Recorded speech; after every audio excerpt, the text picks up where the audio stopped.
na uendelee kuwa na moyo huo huo wa kunipenda, kwa sababu upendo wako ni mzuri.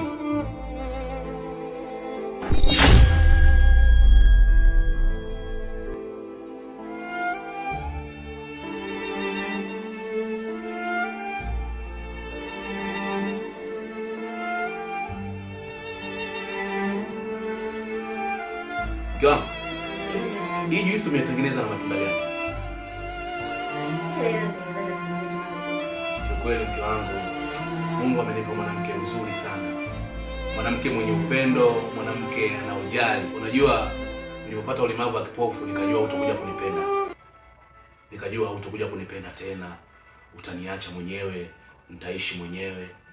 Lakini namshukuru Mungu amenipa nyumba nzuri, japo nyumba yangu sasa hivi siwezi na kuiona, lakini nikiwa na wewe karibu najisikia furaha sana mke wangu. Naomba uendelee na moyo huo wa kunipenda siku zote. Wala usijali mume wangu. Yaani kwa kuwa kipofu haijalishi ni eti nitoe upendo yani kwa sababu wewe ni kipofu. Hapana mume wangu. Mimi nitakupenda na wewe mpaka tutakufa wote. Unajua, nakumbuka mbali sana. Nakumbuka enzi yangu wakati naona bado sio kipofu. Mke wangu alikuwa ni mzuri sana. Ukipita sebuleni na kuona ukiwa umevaa kanga. Lakini sasa hivi siwezi kukuona. Siwezi kuona. I can see again, lakini namshukuru Mungu. Unajua, katika maisha Mungu hawezi kukunyima vitu vyote. Kweli kaninyima upofu wa macho, siwezi kuona, lakini amenipa maisha mazuri, amenipa nyumba nzuri, amenipa na mke mzuri pia. Kwa hiyo nafurahi sana kuwa naye mke wangu.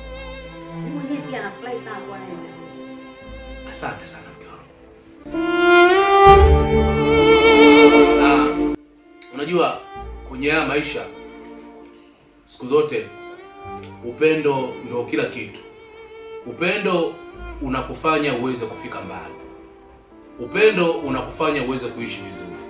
Ndio maana ya maisha. Mume wangu, upo sawa? Ujisikii chochote? Mimi niko sawa. Uko sawa eh? Niko sawa. Haya, kunywa juisi mume wangu. Niko sawa.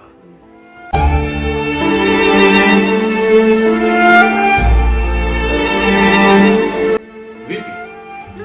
Tumbo linaniuma mume wangu. Shida nini? Hata sielewi. Sasa nenda kameze hata dawa. Inauma sana.